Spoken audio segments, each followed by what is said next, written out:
Now we'll begin with introducing our speakers for tonight. We'll start with Dr. Christopher DiCarlo. He will be arguing on the negative side for the question posed. Dr. Chris DiCarlo is a philosopher of science and ethics whose interests in cognitive evolution have taken him into the natural and social sciences. He is interested in how and why the human brain has evolved to its current state, and what cross-cultural and cross-species behavior can provide insight into universally common modes of reasoning. Dr. DiCarlo is currently an assistant professor at the University of Ontario Institute of Technology, where he teaches critical thinking. His most recent book is entitled How to Become a Really Good Pain in the Ass, A Practical Guide to Thinking Critically. He's also a past visiting research scholar at Harvard University, where he conducted research for 2 books he is currently writing called The Comparative Brain, which is the evolution of human reasoning, and The Evolution of Religion, Why Many Need to Believe in Deities, Demons, and the Unseen. Let's give a warm round of applause for Dr. Chris DiCarlo.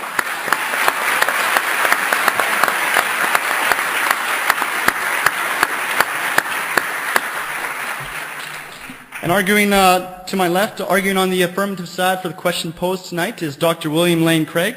William Lane Craig is a research professor of philosophy at Talbot School of Theology in La Merida, California. He and his wife Jan have 2 grown children. He received his Doctor of Philosophy from University of Birmingham in England, and he received his Doctorate of Theology from the University of Munich. From 1980 to 1986, he taught philosophy of religion at Trinity Divinity School, during which time he and his wife Jan started their family.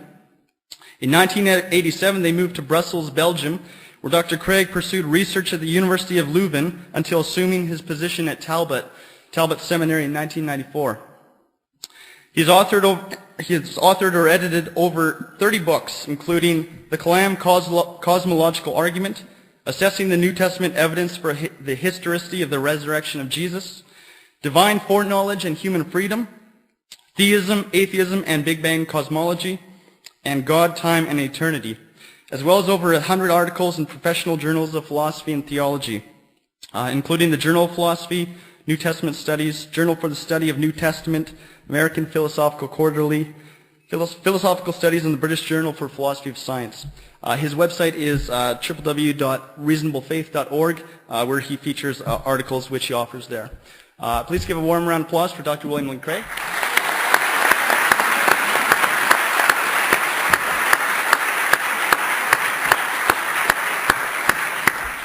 All right, now we'll begin tonight's debate. I'll turn it over to the moderator, James, and he will explain the rules for the debate, and we'll begin.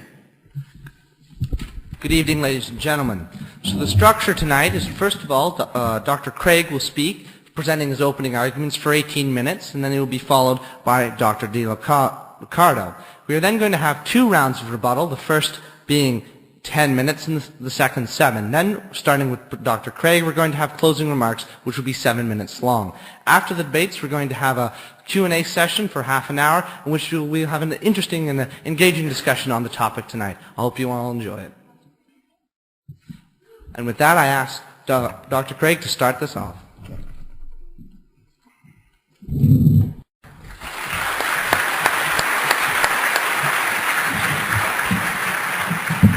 Thank you, and good evening. It's good to be here tonight for this important debate on the question, does God matter?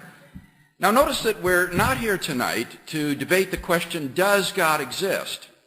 But rather the even more fundamental question, does God matter? I'm persuaded that it matters enormously whether or not God exists. Those who shrug their shoulders and say, what difference does it make if God exists or not, show merely that they haven't thought very deeply about this question. I think even atheist philosophers like Sartre and Camus, who have thought deeply about this question, recognize that it makes an enormous difference whether or not God exists. And in my opening speech, I'm going to try to explain why. Man, writes Loren Eiseley, is the cosmic orphan. He's the only creature in the universe who asks why. Other animals have instincts to guide them. But man has learned to ask questions. Who am I, he asks. Why am I here? Where am I going? Ever since the Enlightenment, when modern man threw off the shackles of religion, he's tried to answer those questions without reference to God. But the answers that came back were not exhilarating, but dark and terrible. You are the accidental byproduct of nature, the result of matter plus time plus chance. There is no reason for your existence. All you face is death. Modern man thought that once he had gotten rid of God, he had freed himself from all that repressed and stifled him. Instead, he discovered that in killing God, he had only succeeded in orphaning himself. As one atheist philosopher has put it, human life is mounted upon a subhuman pedestal and must shift for itself, alone, in the heart of a silent and mindless universe. If God does not exist, then both man and the universe are inevitably doomed to death. Man, like all biological organisms, must die. And the universe, too, faces a death of its own. Scientists tell us that the universe is expanding, and as it does so, everything in it grows further and further apart. As it expands, it grows colder and colder as its energy is used up. Eventually, all the stars will burn out, and all matter will collapse into dead stars and black holes. There will be no light at all. There will be no life. There will be no heat. Only the corpses of dead stars and galaxies, ever expanding into the endless darkness and the cold recesses of space, a universe in ruins. This is not science fiction. As unimaginable as it may be, this will happen. So not only is the life of each individual person doomed, the entire human race is destined to destruction. There is no escape. There is no hope. On atheism, then, there is no God and there is no immortality. And what is the consequence of this? As many atheist philosophers, from Nietzsche to Russell to Sartre, have recognized, it means that life itself is absurd. It means that the life we do have is without ultimate significance, value, or purpose. Let me say a word about each of these. First, there is no ultimate meaning to life. If each individual person passes out of existence when he dies, then what ultimate meaning can be given to his life? Does it really matter whether he ever really existed at all? Of course, his life may be important relative to certain other events. But what is the ultimate significance of any of those events? If everything is doomed to destruction, then what does it matter that you influenced anything? Ultimately, it makes no difference. In his poem, The End of the World, the American poet Archibald MacLeish portrays life as an idiotic circus until one day the show is all over. Let me read it to you now. Quite unexpectedly, as Vassereau, the armless ambidextrian, was lighting a match between his great and second toe, and Ralph the lion was engaged in biting the neck of Madame Sauceman while the drum pointed, and Teeny was about to cough in waltz time, swinging Jocko by the thumb. Quite unexpectedly, the top blew off. And there overhead, there hung over those thousands of white faces, those dazed eyes, there in the starless dark, the poise, the hover, there with vast wings across the canceled skies, there in the sudden blackness, the black pall of nothing, nothing, nothing, nothing at all. This is the horror of modern man. Because he ends in nothing, he ultimately is nothing.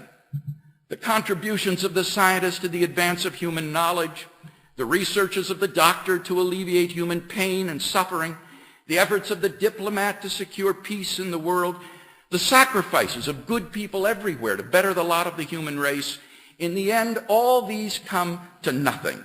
They make no bit of difference, not one bit.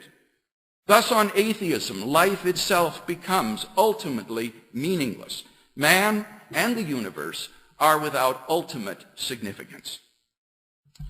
Second, there is no ultimate value in life. If there is no God, then there can be no objective standards of right and wrong. By objective standards, I mean standards which exist independently of human opinion. If God does not exist, then moral values are either just expressions of personal taste, or else the byproducts of socio-biological evolution and conditioning. As the philosopher of science Michael Roos explains, the position of the modern evolutionist is that humans have an awareness of morality because such an awareness is of biological worth. Morality is a biological adaptation, no less than our hands and feet and teeth. Considered as a rationally justifiable set of claims about an objective something, ethics is illusory. I appreciate that when somebody says, "Love thy neighbor as thyself," they think they are referring above and beyond themselves. Nevertheless, such reference is truly without foundation. Morality is just an aid to survival and reproduction, and any deeper meaning is illusory. Richard Dawkins puts it succinctly. There is at bottom no design, no purpose, no evil, no good, nothing but pointless indifference. We are machines for propagating DNA. In a world without God, who's to say whose values are right and whose are wrong? Who's to judge that one person's values are inferior to those of another? The concept of morality loses all meaning in a universe without God. All we are confronted with, in Jean-Paul Sartre's words, is the bare, valueless fact of existence. In a world without God, there can be no objective right and wrong, only our culturally and personally relative subjective judgments. That means that it's impossible to condemn war, oppression, or crime as evil, nor can you praise brotherhood, equality, tolerance, and love as good. For in a universe without God, good and evil do not exist. There is only the bare, valueless fact of existence, and there is nobody to say that you are right and I am wrong. Third, there is no ultimate purpose of life. If death stands with open arms at the end of life's trail, then what is the goal of life? Is it all for nothing? Is there no reason for life? And what of the universe? Is it utterly pointless? If its destiny is a cold grave in the recesses of outer space, then the answer must be yes, it is pointless. There is no goal, no purpose for the universe. The litter of a dead universe will just go on expanding and expanding forever. And what of man? Is there no purpose at all for the human race? Or will it simply peter out someday, lost in the oblivion of an indifferent universe? The English writer H.G. Wells foresaw such a prospect. In his novel, The Time Machine, Wells' time traveler journeys far into the distant future to discover the destiny of man. All he finds is a dead earth, except for a few lichens and moss, orbiting a gigantic red sun. The only sounds are the rush of the wind and the gentle ripple of the sea. Beyond these lifeless sounds, writes Wells, the world was silent. Silent, it would be hard to convey the stillness of it. All the sounds of man, the bleating of sheep, the cries of birds, the hum of insects, the stir that makes the background of our lives, all that was over. And so Wells' time traveler returned. But to what? To merely an earlier point on the same purposeless rush towards oblivion. When as a non-Christian I first read Wells's book, I thought to myself, no, it can't end that way. But this is reality in a universe without God. If there is no God, it will end that way, like it or not. There is no hope. There is no purpose. In a famous passage, the atheist philosopher Bertrand Russell lamented that man is the product of causes which had no prevision of the end they were achieving. that no fire, no heroism, no intensity of thought and feeling can preserve an individual life beyond the grave, that all the labors of the ages, all the devotion, all the inspiration, all the noonday brightness of human genius are destined to extinction in the vast death of the solar system, and that the whole temple of man's achievement must inevitably be buried beneath the debris of a universe in ruins.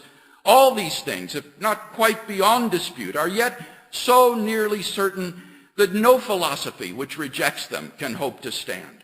Only within the scaffolding of these truths, only on the firm foundation of unyielding despair, can the soul's habitation henceforth be safely built. Thus, as all these atheist philosophers bear witness, if God does not exist, then life is without ultimate meaning, value, or purpose. I hope that you understand the gravity of the alternatives before us. If God exists, then there is hope for man. But if God does not exist, then all we are left with is despair. That's why the question of the existence of God is so vital to man. As one writer has aptly put it, if God is dead, then man is dead too. Unfortunately, most people do not realize this fact. They continue on as though nothing had changed. I'm reminded of Nietzsche's story of the madman who, in the early morning hours, burst into the marketplace, lantern in hand, crying, "I seek God! I seek God!" Since many of those standing about did not believe in God, he provoked much laughter. "Did God get lost?" they taunted him. "Or is he hiding? Or maybe he's gone on a voyage or emigrated." And thus they yelled and laughed. Then, writes Nietzsche, the madman turned in their midst and pierced them with his eyes. "Whither is God?" he cried. "I shall tell you. We have killed him, you and I. All of us are his murderers. But how have we done this? How were we able to drink up the sea? Who gave us the sponge to wipe away the entire horizon? What did we do when we unchained this earth from its sun? Whither is it moving now? Away from all suns? Are we not plunging continually, backward, sideward, forward, in all directions? Is there any up or down left? Are we not straying as through an infinite nothing? Do we not feel the breath of empty space? Has it not become colder? Is not night and more night coming on all the while? Must not lanterns be lit in the morning? Do we not hear anything yet of the noise of the grave diggers who are burying God? God is dead, and we have killed him. How shall we, the murderers of all murderers, comfort ourselves? The crowd stared at the madman in astonishment and silence. At last he dashed his lantern to the ground. "I have come too early," he said. "This tremendous event is still on its way. It has not yet reached the ears of man." People did not truly comprehend what the consequences were of killing God. But Nietzsche predicted that someday people would draw the implications of their atheism, and this realization would usher in an age of nihilism, that is, the destruction of all meaning and value in life. I find that most people still do not reflect upon the consequences of atheism, and so, like the crowd in Nietzsche's marketplace, go unknowingly on their way. I recently read, for example, that a Toronto-based free thought organization wants to buy bus ads that proclaim, "There probably is no God. Now stop worrying and enjoy your day." According to the spokesman for the group, they're still working on the layout. They want something happy, something bright, she said. I wonder what Friedrich Nietzsche would have thought of those ads. Few contemporary atheists have Nietzsche's courage to look atheism squarely in the face without blinking. But when we realize, as did Nietzsche, the nihilism that atheism implies, then his question presses hard upon us. How shall we, the murderers of all murderers, comfort ourselves? Confronted with the human predicament, about the only solution the atheist can offer is that we simply face the absurdity of life and live bravely. But the fundamental problem with this solution is that it's impossible to live consistently and happily within the framework of such a worldview. If you live consistently, you will not be happy. If you live happily, it is only because you are not consistent. Francis Schaeffer has explained this point well. Modern man, says Schaeffer, resides in a two-story universe. In the lower story is the finite world without God. Here, life is absurd, as we have seen. In the upper story are meaning, value, and purpose. Modern man lives in the lower story because he believes there is no God. But he cannot live happily in such an absurd world. And therefore he continually makes leaps of faith to the upper story to affirm meaning, value, and purpose, even though he has no right to, since he does not believe in God. While giving lip service to atheism, the atheist lives as though life were important, as though it really mattered what he thinks or does, as though certain things really were right or wrong, and so is outraged at the injustices of this world, and acts as though his petty plans and projects really were significant. The dilemma of modern man is thus truly terrible. The atheistic world is insufficient to maintain a happy and consistent life. But if atheism fails in this regard, what about biblical theism? According to the biblical worldview, God does exist, and man's life does not end at the grave. Biblical theism therefore provides the two conditions necessary for a meaningful, valuable, and purposeful life: God and immortality. Because of this, we can live consistently and happily within the framework of such a worldview. And thus biblical theism succeeds precisely where atheism breaks down. Now, I would be the first to say none of this proves that God exists. Even if atheism is unlivable, it may still be true. But in tonight's debate, we've not been asked to discuss whether it's true that God exists, but whether it matters. And on this score, I think there need be no dispute between Dr. DiCarlo and myself. In fact, I think we agree. Dr. DiCarlo has elsewhere stated, if there is no God, then the universe is simply accidental, and we humans are a product of that accident. The universe is devoid then of any absolute meaning or moral sense. I can only agree.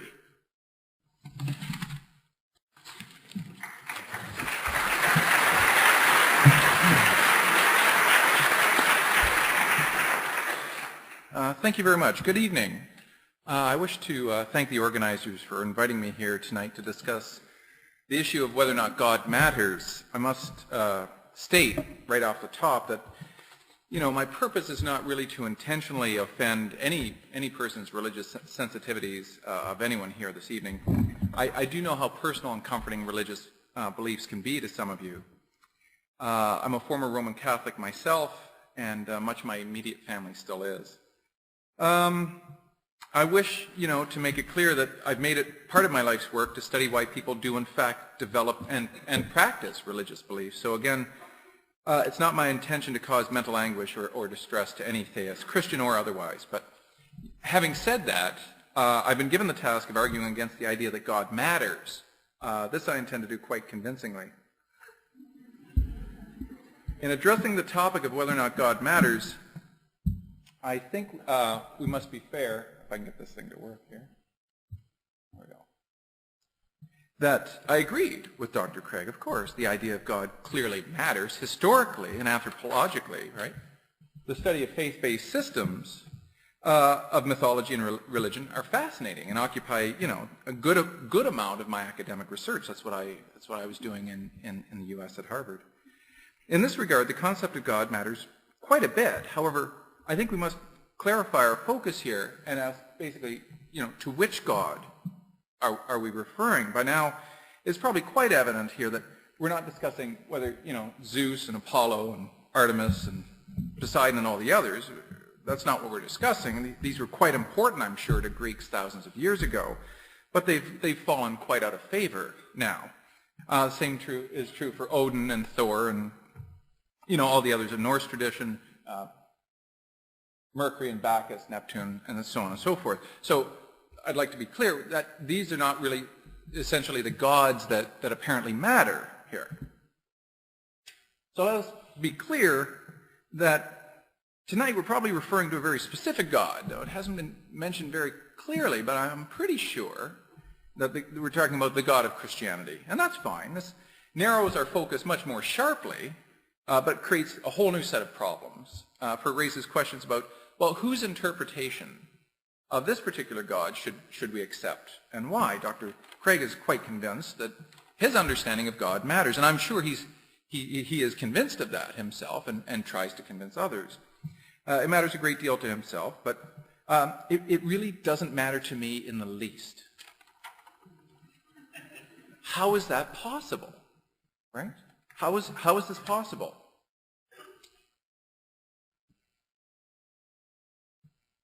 So Dr. Craig's claim, right, is basically that he's in possession of information which is absolutely certain and provides insight into the very nature of reality. And this is no small claim. I can't make these types of claims. Basically what I have is knowledge of my inability to attain this kind of absolute, irrefutable knowledge. I don't possess this. I wish I did. I really do. It'd be a different world if we all did.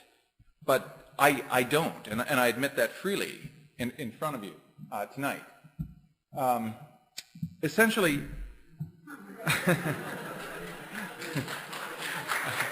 I really don't believe Dr. Craig's God exists. And to be fair, and without offense, you know, Hindus, Muslims, and Jews, you're all wrong as well, equally as much as Dr. Craig. So I'm an equal opportunist atheist, I suppose, in that regard.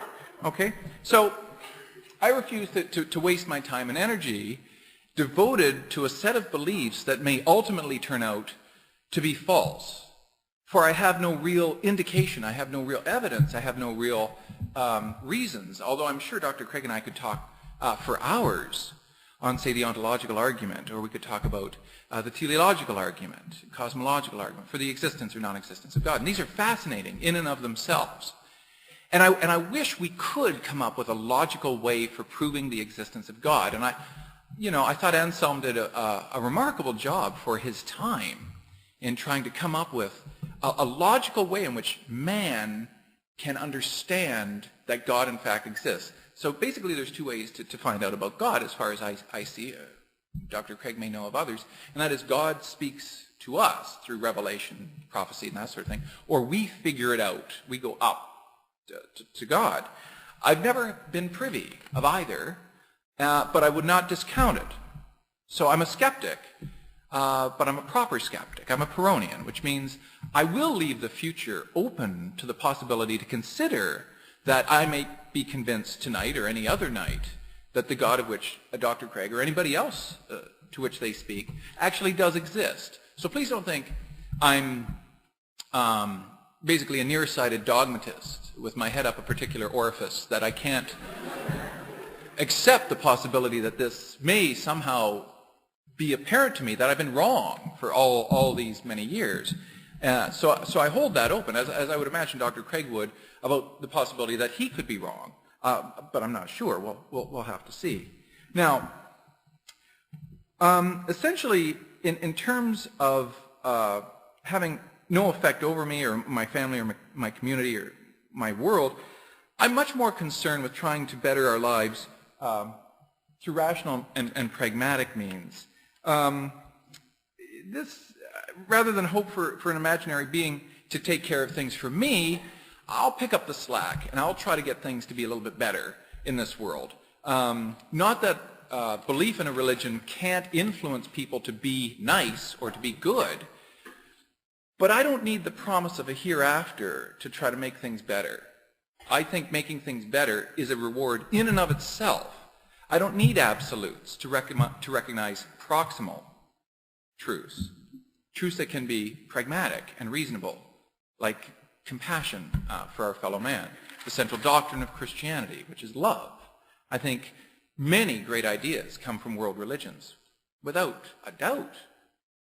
I'm just not convinced that I need a divine hand patting me on the back every time I do a good deed, or the promise that there is some wonderful I don't know, what, nirvana, happy hunting ground, heaven, whatever we can define as being an absolute reward, I don't need that. If it happens, wonderful. That's great, you know. It's kind of a bonus, I suppose. But I can't really expect to think that should there be a God, and this God is looking down upon me, he's going to hate me for what I'm doing. You know, I think, you know, as Edward O. Wilson said to me, you know, DiCarlo, I think should there be a God, the first people he'll let into heaven are the skeptics, the ones who actually challenged him, the ones who actually didn't just follow like blind sheep, but actually really question whether or not this thing does in fact exist, and said, good for you, you know, you challenged various concepts of how people defined who or what I am. So what's happened recently in history, of course, is that when Barack Obama finished his inaugural address, he wanted to include, you know, the words, "So help me God." And it was actually a point of debate. I'm involved in a AM 640 Toronto radio show Tuesday mornings, and I talked to a gentleman named Reverend Charles McVitie. And we talk about various things. Our last topic last week actually was, should these ads be allowed to go up in the TTC, right? But another topic was, should Obama be allowed to say, "So help me God"? You know, and they said, well, what do you think, atheist boy, or whatever? And I said, is he religious? You know, well, he certainly appears to be religious, right? But if you've read your Machiavelli, appear to be many things to many people, right? Whether you are religious or not. If that's what the Americans want you to be, you know, don't be saying, "So help me Allah." That's not getting you the votes. "So help me Brahma." No. Soaring Eagle, keep going. You know, keep on. White redneck fundamentalist Christian God? Yes, you're much closer now with that. And you're going to get a lot more votes with that. So play it up. So I don't know how religious Barack Obama is. I really don't. And you know what? To be honest, I wish he would, if he is half Muslim, half Christian, whatever, that he would visit mosques, you know, that he would go in, and synagogues and Hindu temples. I don't think, you know, I don't think any religious person has gotten it right. I don't think any religious person has gotten it right, so much so that they have privileged information over the rest of us. What I think is you have beliefs in a particular God, and then that God is defined in a particular type of way. So when Obama says, "So help me God," that's not going to work. That's really not going to help him at all. It's really the people of the United States, right, and the rest of the world. That's what's going to make the world a better place. What often divides us are our definitions of God, you know, and you don't belong to the same club that I do. You believe in what? Oh, no, not that type of God. No, you're not in the club. We believe God does X, Y, and Z. You believe God does A, B, and C. You're wrong. And some people will take this to extremes, of course, and I don't have to remind you of the atrocities that religious belief can generate. Now, do I expect you folks to be so fundamental in your beliefs of God that you would actually harm others in doing so? I hope not, right? I really hope not. Because if you would, you really need to seriously consider the presuppositions underlying your entire belief structure. Because I don't know what kind of faith you can have in any kind of religion that would say it's really not a bad idea to hurt other people who don't think the same way as you. And I can't imagine Christianity really maintaining that view with any kind of consistency. I'm sure Dr. Craig would not think that that was a consistent idea, or any religion.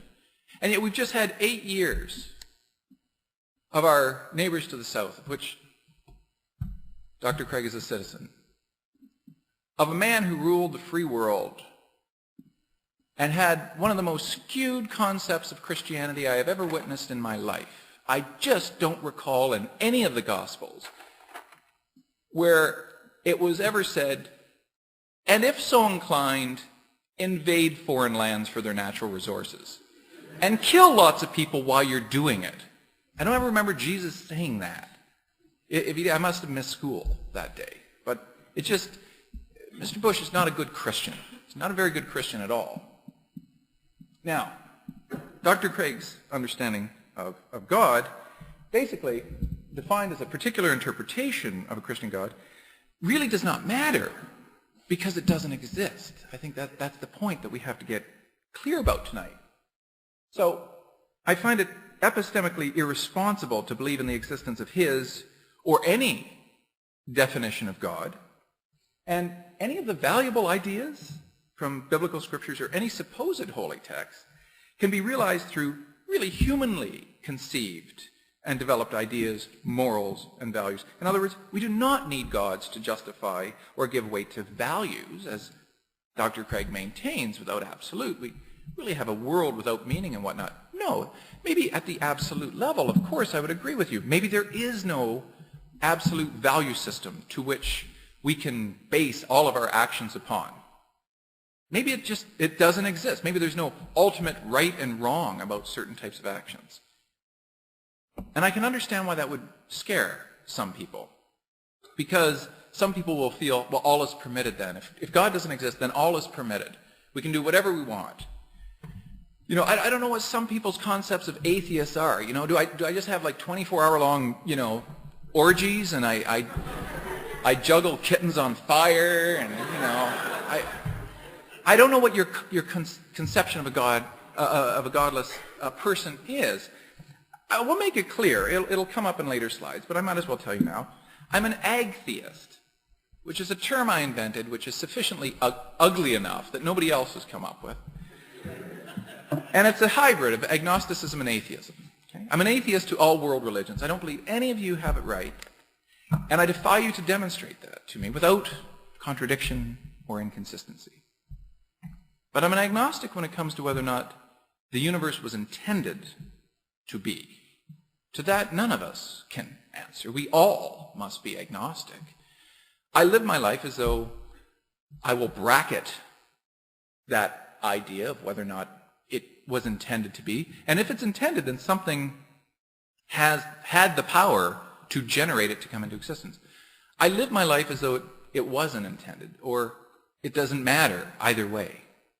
And I just try to figure out the best possible way I can live my life. I just try to think, how am I going to be a good person? How am I going to be compassionate and care for others within the confines and constraints that act upon me each and every day? Dr. Craig is talking about values. How good are your values? Are you a good Christian? Are you a good Muslim? A good Jew or a good Hindu? What does that mean? What happens when a young woman, very successful, living in Forest Hill in Toronto, doctor, walks into the St. Clair subway station with her 6-month-old and jumps in front of a subway? She dies, the 6-month-old dies. Now, how could she do this? How could she do this? If you want to kill yourself, that's one thing. But why take the child? Right? How horrible is that? And then we find out this woman was postpartum psychotic. It's a little bit different than just being postpartum depressed. Given the odds of the number of women here tonight, at least one of you will be diagnosed with postpartum depression, at least, if not postpartum psychosis. You will want to harm your child. You will wonder why you have these feelings. Why do you have these thoughts? And if you are religious, it is really going to mess you up because you are not going to be able to justify it in any way. Now, this is a product of neuroendocrine processes within your brain of which you have very little control. How can you live by values if you yourself don't have the physical constraint, the power, the free will by which to choose otherwise? So let's be careful here tonight. Let's be very careful about how we define values, absolute knowledge, these very lofty ideals. I would love them. I would love them. I would love to know what they are. And in the words of Cuba Gooding Jr., to Tom Cruise that I might say to Dr. Craig, show me the money. Right? If you can show me the evidence, then I will be forced to believe you. And we all will. I don't believe that's going to happen tonight. God does not matter because God does not exist. At least the gods that we have defined according to organized religion. So, should God somehow exist in some way hitherto unknown to me? I have no real tangible evidence or reason to believe in such a God. However, should that appear, maybe even tonight, maybe even with what Dr. Craig will say in the next few minutes, I'm willing to change my mind. But I am not going to hold my breath. Thank you.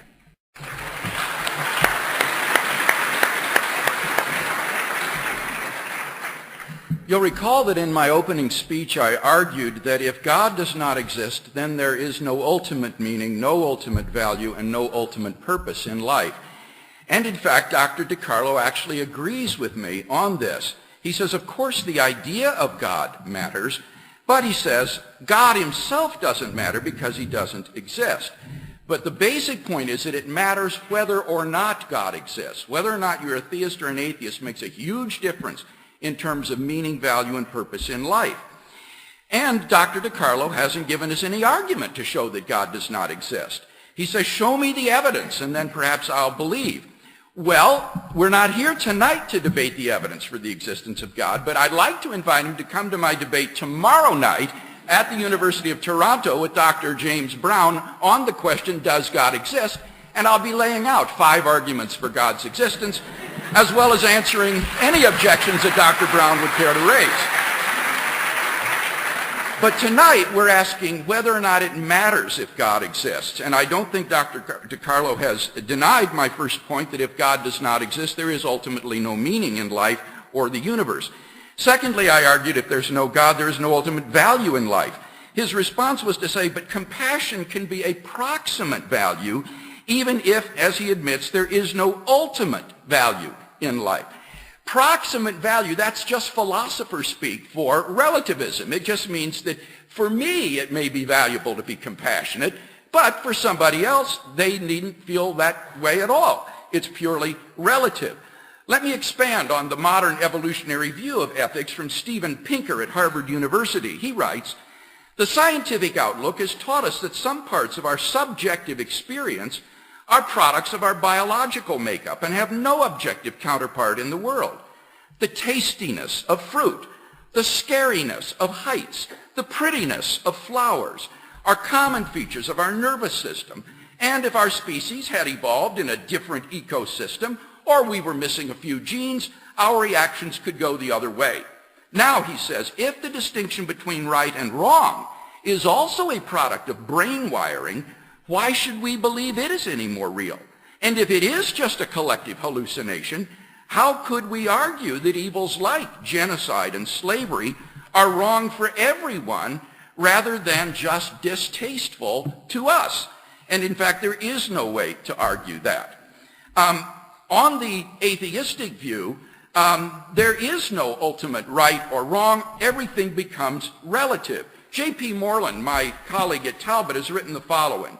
He says, if there is no moral truth to be discovered, and I simply have to choose the moral point of view because that is the type of life that I find worthwhile for myself, then the decision is arbitrary. And the decision to be a Mother Teresa instead of a Hitler is not a rational decision at all. It is very much like the decision to go to McDonald's instead of Burger King. It's purely arbitrary. In fact, this has profound implications because whose values are you going to adopt? Whose are right, whose are wrong? Peter Haas, in his very interesting book, Morality After Auschwitz, asked the question, how could an entire society have willingly participated in a state-sponsored program of mass torture and genocide for over a decade without any serious opposition? And this is his answer. He says, far from being contemptuous of ethics, the perpetrators acted in strict conformity with an ethic, which held that however difficult and unpleasant the task might have been, mass extermination of the Jews and Gypsies was entirely justified. The Holocaust was possible only because a new ethic was in place that did not define the arrest and deportation of Jews as wrong, and in fact defined it as ethically tolerable and even good. And what Haas goes on to point out is that because of its internal coherence and consistency, the Nazi ethic could not be discredited from within. Only from a transcendent vantage point could one say that society's system of values was objectively wrong, a transcendent vantage point which is noticeably lacking on an atheistic naturalistic view of the world. Dr. DiCarlo adds, but on an atheistic view, you don't need the divine reward in order to do good. I didn't say you did. That wasn't my argument. My argument was that in the absence of a transcendent locus of moral value that transcends sociocultural relativism, then there is no objective moral value. It's just a product of sociobiological evolution. Thirdly, I argued that if there is no God, there's no ultimate purpose in life. Everything is doomed to destruction in the heat death of the universe. And all of our activities until then are just like shuffling deck chairs on the Titanic. Ultimately, they are inconsequential. And thus, if there is no God, it seems to me really quite indisputable that it makes an enormous difference that God does not exist. There's no ultimate meaning, value, or purpose. I then went on to argue, however, that one cannot live consistently and happily within the framework of such a worldview. And here I thought Dr. DiCarlo's responses bore out the truth of what I said. He said, for example, it doesn't matter whether God exists or not. I'll try to make things a little better. Now notice on atheism there is no content to the notion of a little better. There is no such thing as better or worse. All there is moral change. But you cannot say there is moral progress. Richard Taylor, who is an eminent ethicist, writes, the infanticide practiced by the Greeks of antiquity did not violate their customs. If we say it was nevertheless wrong, we are only saying it was forbidden by our ethical and legal rules. And the abominations practiced by the Nazis are forbidden by our rules, but obviously not by theirs. The point is that you can have moral change, but moral progress is impossible on a naturalistic view because there is no content of better or worse. And then notice the leap to the upper story, that he cannot remain in the world without value. He says, for example, that he'll try to make life a little better by acting compassionately. He condemns George Bush for invading foreign lands for their natural resources and killing lots of people. You see, all of these are moral judgments. The atheist cannot live consistently and happily as though it's all right for people to invade foreign lands and slaughter their people for oil. He wants to say that certain things are really wrong or really right. He wants to give charitably to help the Maasai people of Africa, for example, to better the lot of the peoples of Africa. Why? Because that is a good moral thing to do. But that represents that leap from the lower to the upper story, which is totally unjustified on an atheistic naturalistic worldview. Only if God exists can we live both consistently and happily within the framework of our view. Paul Kurtz, who is a humanist philosopher, has said with respect to moral nihilism, and I quote, no one can consistently live his or her life under the domination of such an attitude.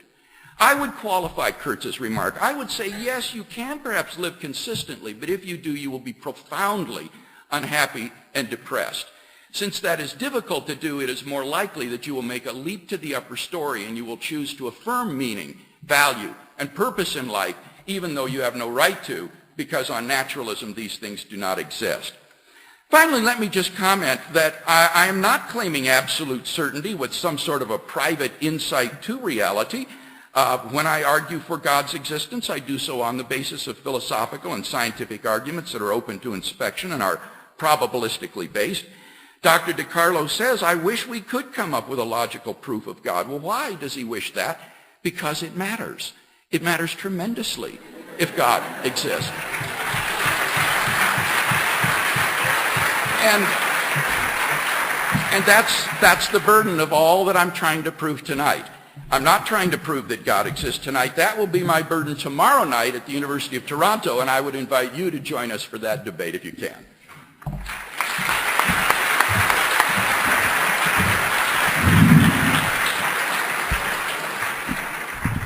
Okay, Dr. Craig, this is kind of like a smorgasbord. I don't know what to eat first. I mean, there's just so much stuff here. Let's carry on here. We do not need gods to justify or give weight to our values. Our worldly values serve us just fine. Now, if I may, I just need to find out where you would fall on this continuum, because every time I have these debates, I always wait to the very end. And I generally don't like to do this. This is something, this is a continuum, basically. And some of you, if you're theistic, Christian or otherwise, where would you place yourselves in terms of how you mesh religion with evolutionary theory? I mean, the flat earthers are pretty much hardcore creationists. There are people who actually believe the earth is flat. There are geocentrist people who actually believe the sun does go around the earth. There are young earth creationists, people who believe the universe is about 6,000 years old, depending on what Bishop Ussher came up with. And then it just kind of goes down to materialistic evolution that has no God whatsoever, and everything is as Dr. Craig defines. Would you mind telling me roughly where you would be? Yeah, where you would fall on that?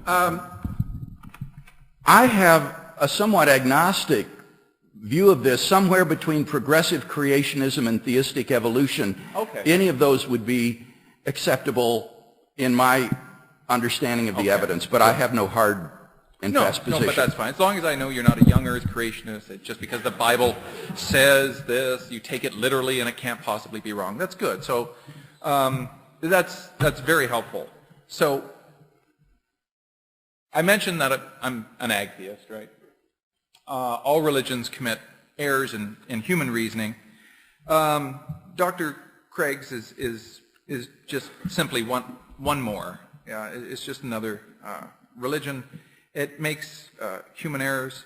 They're attainable at least, impossible at best. Now, much of my attack is against the Christian God, but this is really, you know, if we're talking about how God matters and so on and so forth, this to me is really what it comes down to.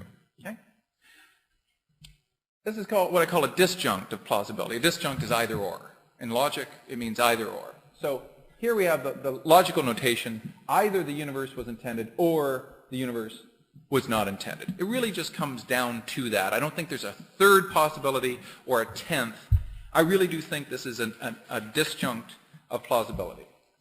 Now, what basically happens is I'm acknowledging my ignorance about which side of the disjunct I should take. You know, was it intended, was it not intended? So what I do is I acknowledge my ignorance and I suspend judgment because I have no real direct evidence. As Dr. Craig said, yeah, I do wish that I did have evidence that his particular God was or could be known with any kind of, you know, absolute proof or absolute truth or whatnot. Not because it matters, really, but just to end these debates, essentially, you know, once and for all, and sit down at the table together and realize, here we've got it. We've got absolute, we've done it, you know. What an amazing accomplishment that we've done. Now, like I said, I worry more about these types of issues which matter most to me and my fellow inhabitants, but you know, if there's no God, then, you know, as Dr. Craig said, the universe is accidental. We, therefore, would be accidental. And the universe would have no meaning. And he finds problems with this. Why don't I? I don't really have a problem with this. I'm here. I'm having a relatively good time. When the party's over, say goodnight. And what did you do while you were here? I believe the fear of death, this is one of the things I've been studying a fair bit in my life. And I really believe when our ancestors developed consciousness to the level at which they could determine that, in fact, they were going to die, and there would have been times in our past where our ancestors did not know what death was, because we find dig sites where they drop where they die. There's no burial rituals. We don't see this until about 40,000 years ago. And we've been evolving for 6 million. So, we haven't always known what death was. But what I do believe is it's one of the things that contributes to the need to come up with an explanation about what's actually happened to that person. I mean, when we see an animal die, we say, well, the animal's died, unless we believe in animism, that there's some kind of spirit that transcends and goes into another form or so. But in terms of Christianity, I mean, when you die, some part of you keeps living and somehow is immortal or whatnot.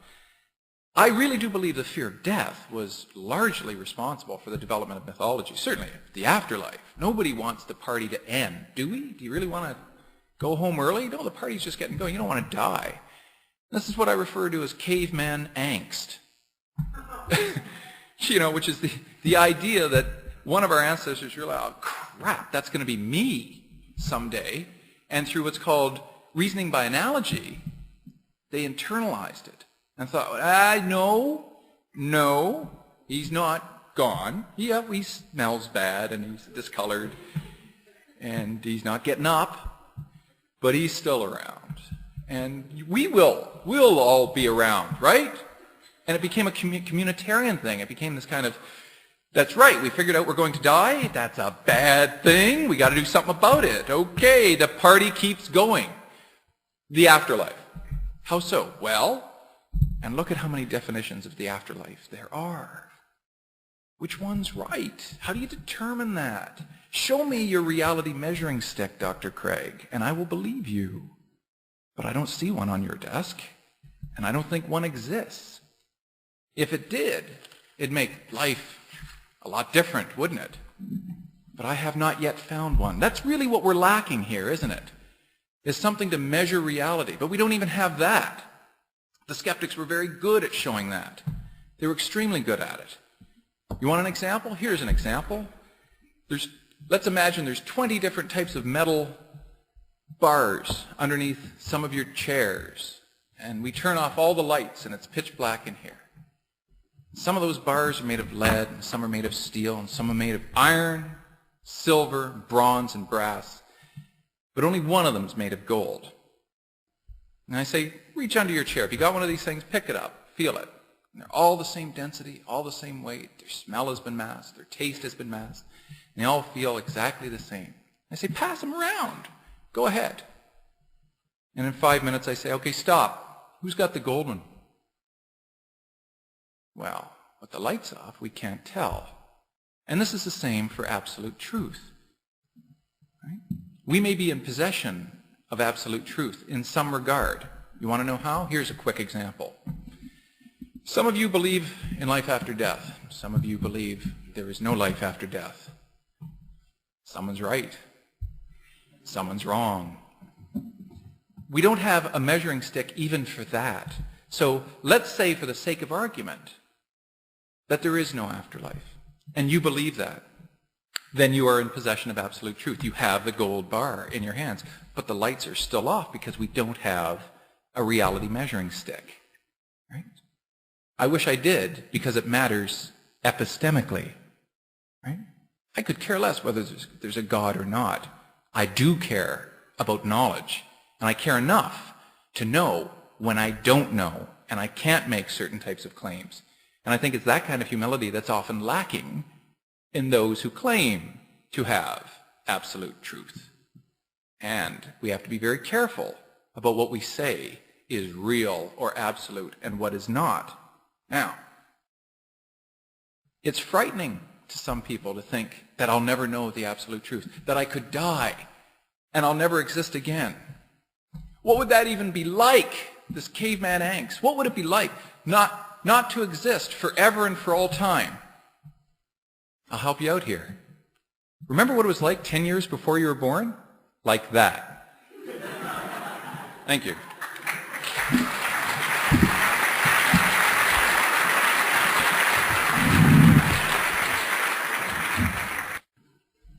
I think Dr. DiCarlo's last speech made it evident that we're basically in agreement that if God does not exist, then there is no ultimate meaning, no ultimate value, and no ultimate purpose in life. In his last speech, with respect to ultimate value in life, he said, I admit it, but I've got no problem with this. We'll just party on as long as we can. Well, what I would suggest is that it has profound consequences if there is no objective meaning to life. As I said, that means that the decision to become a Mother Teresa or an Adolf Hitler becomes arbitrary, and all of the profound social consequences that that has. Viktor Frankl, who was tortured in the in the Nazi prison camps, wrote the following: if we present man with a concept of man which is not true, we may well corrupt him. When we present him as a mere product of heredity and environment, we then feed the nihilism to which modern man is prone. I became acquainted with the last stage of corruption in my second concentration camp, Auschwitz. The gas chambers of Auschwitz were the ultimate consequence of the theory that man is nothing but the product of heredity and environment, or as the Nazis liked to say, of blood and soil. I am absolutely convinced that the gas chambers of Auschwitz, Treblinka, and Majdanek were ultimately prepared, not in some ministry or other in Berlin, but rather at the desks and in the lecture halls of nihilistic philosophers and scientists. Nihilism has profound consequences. That's why this blithe attitude of shrugging your shoulders and saying, I have no problem with it, I think is simply naive. It matters tremendously if there is an ultimate and objective meaning to life. Now, Dr. DiCarlo in his last speech said religious beliefs are the result of a desire for immortality, and that's why belief in religion arises. Now, if this is supposed to be an argument for atheism, then it simply commits what's called the genetic fallacy. The genetic fallacy is trying to discredit a belief by showing how it originated. For example, someone trying to discredit your belief in democracy by saying, well, you believe that because you were raised in a democratic society. Even if that's true, that does nothing to show that your belief in democracy is therefore false or unjustified. So the real question is, has Dr. DiCarlo given any reason to think that religious belief is unjustified? Well, not in tonight's debate. Michael Murray, who works on evolutionary accounts of religious belief, says, these accounts merely aim to explain the origins of religious beliefs. And as we all learned in our Intro to Philosophy courses, an account of a belief's origins tells us nothing about its truth. To think otherwise is to commit the notorious genetic fallacy. Nothing we say or discover about the origins of our religious beliefs is going to make any difference to our assessment of the truth of those beliefs. So that issue is simply not relevant in tonight's debate. Now, Dr. DiCarlo insists that we should be humble and cautious in our appraisal of the evidence, and I perfectly agree with that. I already said I'm not espousing absolute certainty. I think he's absolutely correct in saying that we need to approach these questions with caution and with humility. And indeed, I'm surprised at the confidence with which he tells us that God does not exist and is imaginary, given his own epistemic limitations. So it seems to me that there really isn't anything in dispute then remaining for me to address. Without God, there is no ultimate meaning, value, or purpose in life. I've argued that we cannot live consistently and happily within the framework of such a worldview. I showed examples of how Dr. DiCarlo himself makes the leap to the upper story to affirm the meaning, value, and purposefulness of his own actions and projects. And I've argued that if God exists, then in fact objective meaning, value, and purpose are secured, which enables us to live consistently and happily. So it seems to me that it's pretty clear tonight that it matters a great deal whether or not God exists.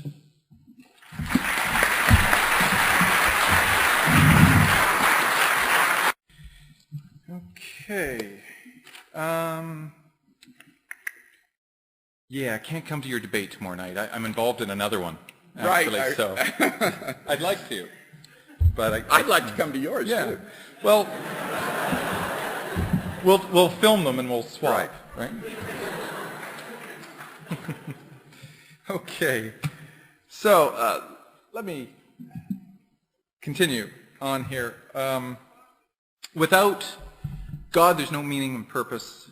There's no reason, but that just means we're all alone in the universe. If God exists and he created us, he made our existence possible, why such a big place?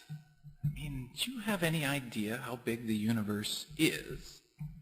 Why are we so privileged in this fairly standard solar system within this galaxy, of which there are millions, and in this vast enormity of space? Why did he go through so much effort for us? Much smaller universe, much more quaint universe, I think, would have sufficed. But it's absolutely huge. It's enormous. Why go through all that trouble? Is that for the afterlife? Are we going to travel around and see it? But it is very, very large for what we really need and for what any type of God would be able to tell us. There are so many different ways in which we can define who we are, how we got here, what value systems we should believe and practice. And many of the world religions, of course, offer this. Right? They answer what I call the Big Five. And the Big Five are essentially, what are the limitations of my knowledge? What can I know? Right? The fundamental epistemic question of philosophy. What can I know? What do I know? Right? And the second, of course, is, well, what am I? You know, what actually am I? The third is, why am I here? How did I get here? Why am I here? The fourth is, now that I'm here, how should I behave? And the fifth is, what is to come of me? When our ancestors developed consciousness and language capable enough to allow them to reflectively consider and ponder these very, very powerful questions, it helped to define them in specific ways. Dr. Craig answers them in a supernaturally way. His limitations of knowledge are limited by the scope and breadth of his understanding of critical and biblical exegesis. He is a physical and spiritual being. He's here because God wanted him to be here. How should he behave depends on his interpretation of scriptures. And depending on how he behaves, it answers the fifth question of what is to come of him in this life and after he dies. I answer them naturalistically. What are the limitations of my knowledge? They are limited, as Wittgenstein said, by my language and how I can symbolically represent my ideas. So mathematics and language and logic, context, syntax, all of these determine to what extent I can know anything. What am I? I'm a physical being. I'm a Homo sapiens sapien, evolved, split from a common ancestor, from a chimpanzee 5 to 7 million years ago in the African savanna. Prior to that, our ancestors were reptiles. Prior to that, fish. Prior to that, pond scum. Prior to that, stardust. Every atom inside your bodies was once inside a star. I think that's a pretty neat thing to know about ourselves. It's kind of interesting that we've been able to evolve cognitively to the point where we can actually figure stuff like that out. I think that's amazing.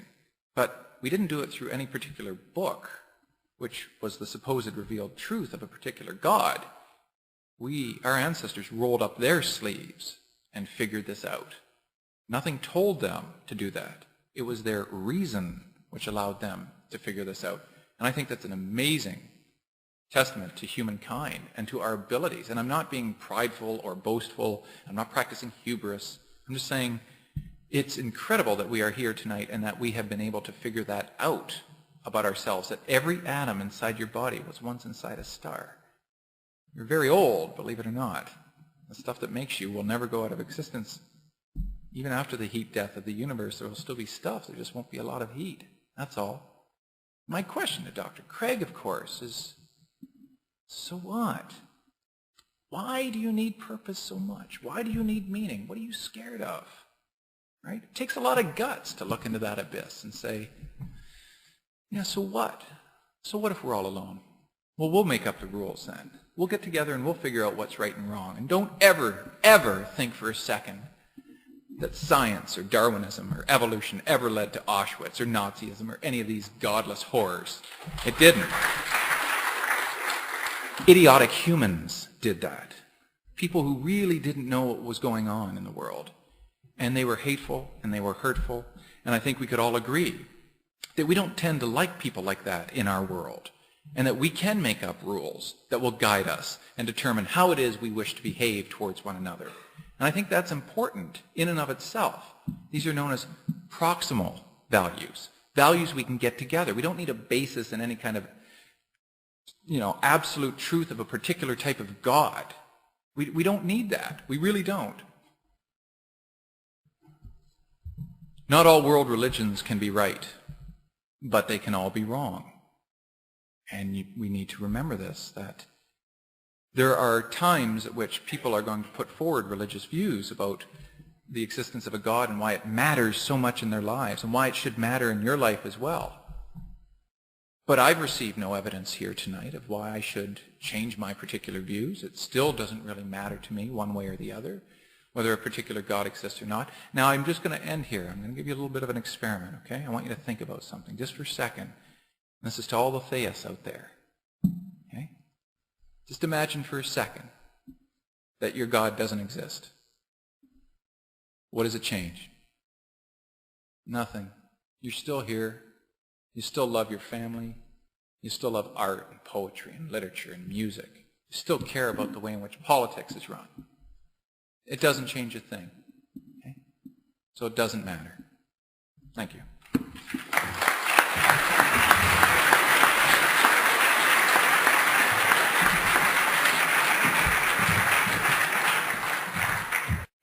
Oh, you want me to read it?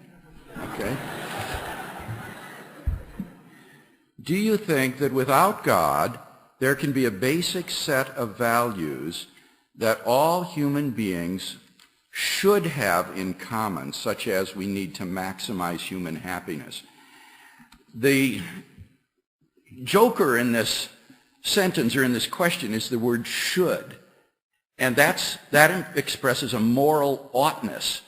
And in the absence of God, I see no reason to think that human beings should or have a moral duty to recognize certain things like the maximization of human happiness. And indeed, there are plenty of people in the world who don't find that a moral duty. Nazis, Afrikaner, apartheid, South Africa, colonial imperial powers, Marxists. So, no, I think that in the absence of God, there simply are no moral oughts that are absolute and imperative that all human beings have to obey. They simply become the relative byproducts of cultural conditioning and therefore are socioculturally relative. Dr. DiCarlo, a response? Oh, yes. I believe that we should make every effort to try to find out if, in fact, there are universals. I do think they can be determined to some degree. I don't really hold out much hope for absolutes. I don't. That doesn't mean I'm thrust into a sea of relativism, as Dr. Craig would maintain. I'm kind of in the middle gray area where I think what we can do is come up with proximal values. I tend to live my life according to the golden rule, fairness and justice and egalitarianism. But the golden rule did not come from Christianity or Islam or Judaism. It came from biology. It's essentially reciprocal altruism. It's the idea that what goes around comes around. So I just think it's a good idea, where possible, to try to treat people as you would, expect to be treated yourself. And that has to be tempered, though. You can't just have people like Paul Bernardo saying, "Yeah, sure, that's how I'd like to be treated." So that's, it has to be tempered. All right, I would now like to call on a question directed to Dr. DiCarlo. Excuse me, before you answer that, just in case everyone didn't hear, the question was directed toward DiCarlo. If if we are evolving, why are there still monkeys and chimpanzees around, and are we still evolving, and does he agree or disagree that the world is, in fact, getting worse rather than better? Right. Well, I mean, very quickly, there's going to be chimps and bonobos and macaques and things like that. We went our way, hominins, we went our way, common ancestor to the chimpanzee, and the chimps went their way. Could they become more human-like in the future? Perhaps, but that would depend on evolutionary pressures and an enormous amount of time. Don't forget, at one point, we were not alone. I mean, just 30,000 years ago, there was us, Homo sapiens, there was Florenziensis, there was Erectus, and there was Neanderthal. Neanderthal disappeared about 30,000 years ago when Cro-Magnon moved into Western Europe, more than likely intercepted, met up with them, killed them, and in some cases ate them. So that's evolution red in tooth and claw. Shouldn't things be getting better rather than getting worse? I really don't know what that means. In terms prior to cultural evolution, prior to our ability to culturally affect our environments, in terms of biology, evolution is going nowhere, and rather slowly at that. Evolution can lead to greater complexity or it can lead to greater simplicity. It all depends on the environmental constraints and the allele or the gene frequencies through any given population. I think the question betrays a misunderstanding of evolutionary theory. The theory does not hold that we evolved from chimpanzees or monkeys. The theory holds that monkeys, chimpanzees, the great apes, and human beings evolved from a common primate ancestor. And therefore, it's not surprising that there would still be monkeys and chimpanzees around us as well as human beings. Okay. I agree. Right. Good to see some agreement can be reached. So now I would call on a second question directed towards Dr. Craig. I'll go with the first hand, the very back row in the hat. The question was just seeking clarification on Dr. Craig's part, whether or not he said that absolute understanding of the existence of God was possible. I was responding to Dr. DiCarlo's PowerPoint where he said Craig claims he is absolutely certain and provides insight into reality. And what I said was simply that I don't claim absolute certainty. I'm not saying that for some people they don't feel absolutely certain. I'm just not making that claim myself. My claim is much more modest. I would say, for example, that it's more probable than not that God exists. So I'm not making those sorts of strong claims. And to me, generally, the experience with those who are religious is they tend to get up in the morning and you know, maintain that their answers to the big five are fairly solid. I would imagine you would maintain your beliefs, Dr. Craig, with a fairly high level of probability? Excuse me? Would you maintain that your beliefs about God are fairly highly probable, or? I don't know how to estimate that. I mean, so could you just as likely be wrong? Excuse me? Could you just as likely be wrong? No, I said I thought it was more probable than not. But so, when you talk about high probability, I mean, how do you measure this? How do you measure it? Yeah, exactly. How do you measure that? It's very, give me that nebulous. reality measuring stick, and this debate is over.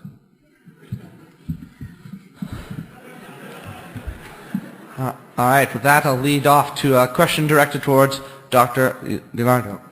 Thank you. The question is asking, do we have a moral responsibility to arrest moral errors that we do not necessarily encounter in our daily lives, such as genocide in Darfur, injustices dealing with the natives in North America, etc.? Yeah, I think to some degree, but only so insofar as we can, right? Like odd implies can. So if we can't really help those people, then I don't think there's a moral imperative to help them. So what moral obligation? I was in Toronto yesterday at a play, and right outside the theater is a homeless person asking for money. What moral obligation does that homeless person have to help the genocide that's happening in Darfur? Well, he's just trying to make it through to the next day. And the same thing, I think, can be extended outward to us, to the rest of us as well. I think you've got to pretty much take care of what you can at home first. Make sure you and your family and the people you care about in your community is looked after, and then it can radiate outwards from there. Christ said there will always be poor, there will always be suffering, and it seems no matter what we do, and no matter how hard we try to eradicate the injustices of the world, you still get situations where they keep cropping up, and we want them to stop, but we're sometimes prevented due to sometimes political ideology, sometimes due to resources and whatnot, and it's incredibly complex. And it would be so nice if we could just wave our hand, or if some great being could wave its hand and make everything all right, and I'm still waiting. So I'll try to do what I can, and you try to do what you can. It's a fascinating debate where the atheist is quoting Christ and the Christian is quoting Nietzsche. But I would basically agree with that. I think that Jesus' parable of the Great Samaritan especially teaches that all people are our neighbor. And so the commandment, you shall love your neighbor as yourself, Jesus said, extends to all people. What I don't agree with is that on atheism or naturalism we would have any sort of moral responsibilities because moral duties and values are simply illusory on a naturalistic view. But certainly from a theistic perspective we have such a responsibility. For those who did not hear, the question was, if we do need, in fact, a God to tell us right or wrong, which God? Okay, let me make some distinctions here that are very important. My argument tonight was not that we need God in order to tell us what is right and wrong. That's a question of moral epistemology, which means your theory of knowledge. How do you know right and wrong? I don't think we need God to function as a source of moral knowledge. On the contrary, as a Christian, I think God's moral law is written on our hearts so that we have an instinctive grasp of the difference between good and evil. My argument is rather an argument of moral ontology, that is to say, what is real. And I'm arguing that you need to have God as a transcendent ground for the reality of moral values and duties, not for a knowledge of the moral values and duties that actually exist. Now, in answer to your question, I am a Christian theist, but my argument tonight is actually consistent with generic theism, any sort of theism that would hold to perfect being theology, that God is the greatest conceivable being and accords man immortality in the afterlife, and that would be consistent with Buddhism, or rather with Islam, with Judaism, Christianity, certain kinds of Hindu theism, perhaps some sort of deism. So my argument tonight is for concerns a kind of broad intersectarian view of God, though I myself am a Christian. Were you ever in politics, Dr. Kirk? No. You should. You should. Thank you. I would like to. That's exactly how a politician would answer that, right? In God we trust. Which God? All of them. All of them. Your God and my God. Let's get a big hug going here, right? But of course this is inconsistent. It cannot be all of them. There are very specific definitions to Dr. Craig's Christian God, from a Muslim God, from Hindu gods, from Aboriginal gods, from Norse gods and Roman and Greek gods and whatnot. So they're not all the same. So the moral ontology really doesn't fly here because he has a very specific understanding of a particular type of God, which has not yet come out of the closet tonight, but we know it's in there. And no such God has written any kind of moral law on my heart, not that I've been able to tell anyhow. And I've looked, and I was baptized, and I was, raised a Catholic and whatnot. So I do know a bit about the Bible, but I find it deeply offensive, really, to talk about that kind of divisiveness of, generalizing gods, but we really know it has to do with a very specific type of God. Thank you very much for that question. Now a question for Dr. DiCarlo. For those who didn't hear, the question was, if God doesn't exist, who is to claim and what is right and wrong? And how can this person use the example of how can he claim genocide was right or wrong, or slavery was right or wrong? Right. Yeah, it's something we're going to have to decide for ourselves. And as this gentleman's question addressed in the very start, which is a very good question, which is we should make an effort to try to come up with universal principles, if possible, or universal values, or values that are common to many different societies throughout the world. And I think if we look carefully, we are going to find that there are some basic ones. Generally, people do not like to be in discomfort or in pain. Masochists aside, generally speaking, we do not enjoy being in pain. And we generally try to avoid seeing ourselves and those we care for to be in discomfort or dismay or in pain. So what we can do is we can take that as a universal, say, okay, I don't like it. This is the golden rule. Right? And don't forget, golden rule is not a Christian idea. It comes from biology. It is much older than any world religion. And it basically says the same thing. You wouldn't want to be treated that way. You don't want to be in discomfort and pain. You wouldn't want people practicing genocide or any atrocities on you or the ones you care for. What justifies you then in doing it to them? And that's something I think we can agree upon without the need for a transcendent anchor, as my colleague Dr. Craig maintains.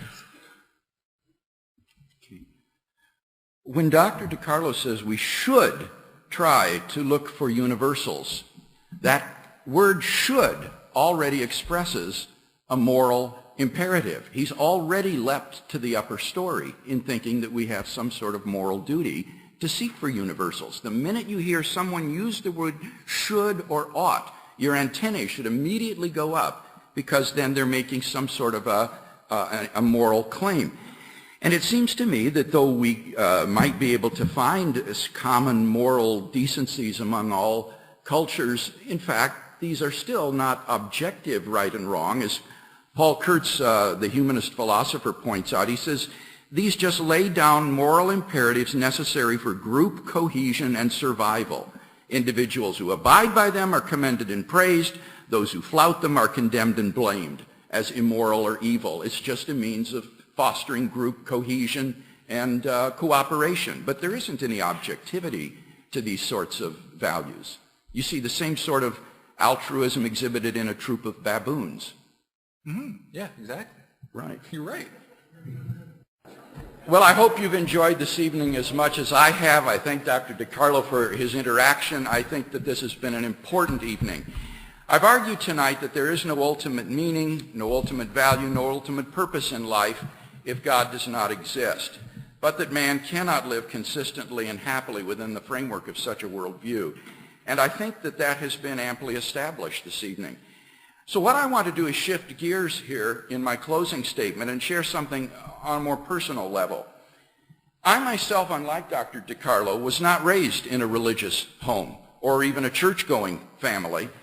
But when I became a teenager, I began to ask the big 5 questions. Who am I? Why am I here? How should I behave? What is to become of me? And in the search for answers, I began to attend a church in our local community. Only problem was, instead of answers, all I found was a social country club where the dues were $1 a week in the offering plate. And the other students who pretended to be such good Christians on Sunday lived for their real God the rest of the week, which was popularity. And this really bothered me because I thought, here I am, spiritually empty inside, and yet I'm living a better life than they are, and they claim to be Christians. They're all a bunch of hypocrites. And so I began to get very bitter and angry toward the institutional church and the people in it. And soon this attitude spread toward other people. I thought everybody's a phony. They're all holding up plastic masks to the world, and the real person is cowering down inside, afraid to come out and be real. And so I grew to be very hateful toward other people. I threw myself into my studies so I wouldn't have to be with people. I said I want nothing to do with them. I hate them. I want no relationships with them. And I felt deeply the sort of darkness and despair that I later learned was described by the French existentialists like Sartre, Camus, and by atheists like Russell. I felt personally the meaninglessness of life that I've described tonight. And I remember I walked into my German class one day feeling particularly crummy, and I sat down behind a girl who's one of these types, you know, that is always so happy it just makes you sick. And I tapped her on the shoulder, and she turned around, and I said, Sandy, what are you always so happy about anyway? And she said, well, Bill, it's because I know Jesus Christ is my personal Savior.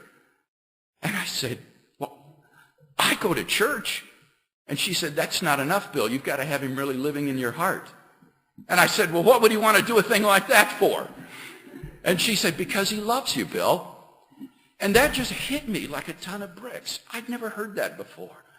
And to think that the God of the universe could love me, that worm named Bill Craig down there on that speck of dust called the planet Earth, it staggered me. I couldn't take it in. Well, I went home that night and I got a New Testament and I began to read it. And I was absolutely captivated by the person of Jesus of Nazareth. There was a brilliance about his teaching that I had never encountered before. And there was an authenticity about his life that wasn't characteristic of those people in the church I was going to that claimed to be his followers. And I knew I couldn't throw the baby out with the bathwater.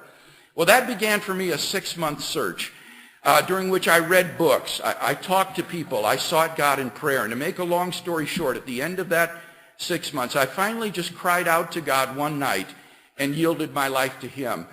And as I did so, I felt this tremendous infusion of joy, like a balloon being blown up until it was ready to burst. I remember I rushed outside.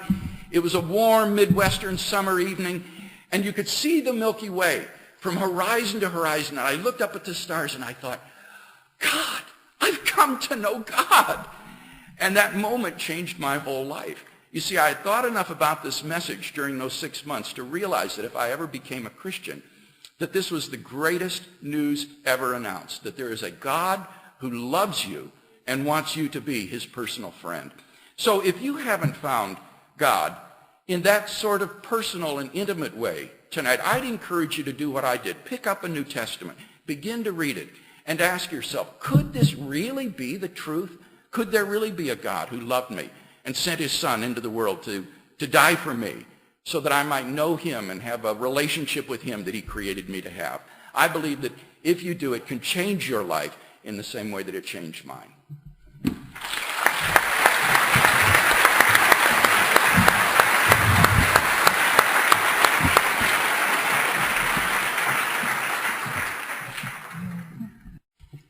Again, I'd like to thank the organizers for inviting me tonight, and I very much enjoyed this dialogue and exchange with Dr. Craig. I must say, probably the most enjoyable debater I've gone up against. You're very passionate, you're very poetic, and certainly believe very strongly. But much like the others, you're still wrong. I'm sorry. I'm sorry.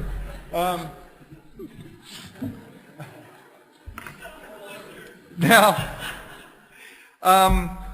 to close up here, I'll just comment on a few things Dr. Craig said, and some of the things I want to get across as well. Dr. Craig has a very powerful faith. He does not have knowledge, or we would all have it. He would be able to demonstrate it, and so he has faith. So he had an experience. He had a religious experience, you know. He's got a profound faith, and I am happy for him that he has, in his mind, found this particular type of God, because if it makes Dr. Craig a nicer person, then I really don't have to worry about him busting into my house and stealing my TV for his crack habit. Right? So I see it as being a good thing, you know, and as long as he's not torturing animals and he's not abusing humans, right? It basically comes down to tolerance versus harm. I'm very tolerant of people's beliefs in practically anything, religious, political, moral, philosophical. But once the beliefs start to generate actions that create harm, and I'm not saying harm is a relative thing, I'm talking about pain and suffering that is tangible and measurable, then that is really when we have to speak up. And as long as Dr. Craig is not bringing about pain or discomfort to others in his beliefs, what do I care what he believes? He could believe in goats for all I care. It doesn't matter. He could pray to squirrels. It doesn't matter. But really what's going on is he has a very profound faith, very passionate man. Profound faith because of his religious experience. Faith, as they say, can move mountains. It's powerful. No, it can't. Heavy machinery and explosives moves mountains. And these are human inventions and human qualities. And obviously there are going to be tensions if you have a certain type of faith in a particular God when certain things start to happen and you're wondering why people are chipper in front of you and whatnot.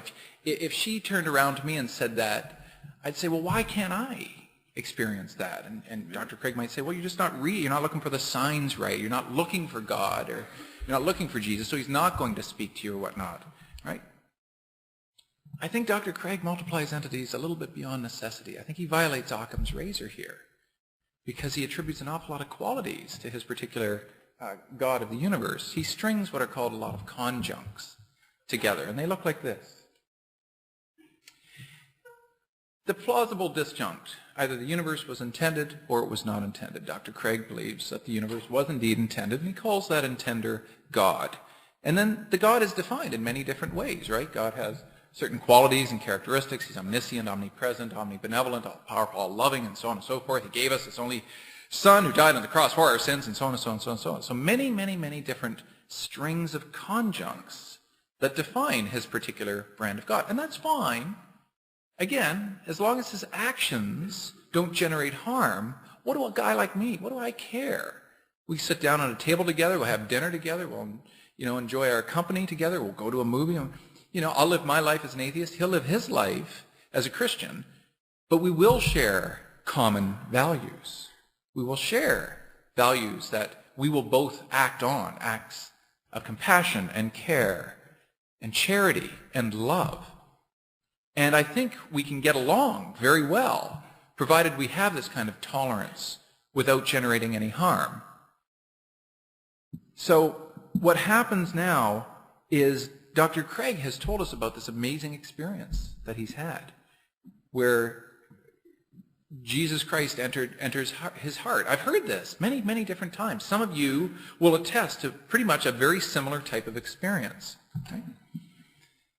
Karl Marx once said that religion is the opium of the masses. You may have heard it as the opiate of the masses, but he could not have known how correct he was in that regard. In my field of study, in trying to understand the neuroscience behind religious experience, when you think you're right about certain things, especially the big five, you get opioid receptors and enkephalins. You get high. Jesus is a big buzz. But what is the difference between that and tripping at a Pink Floyd concert, right?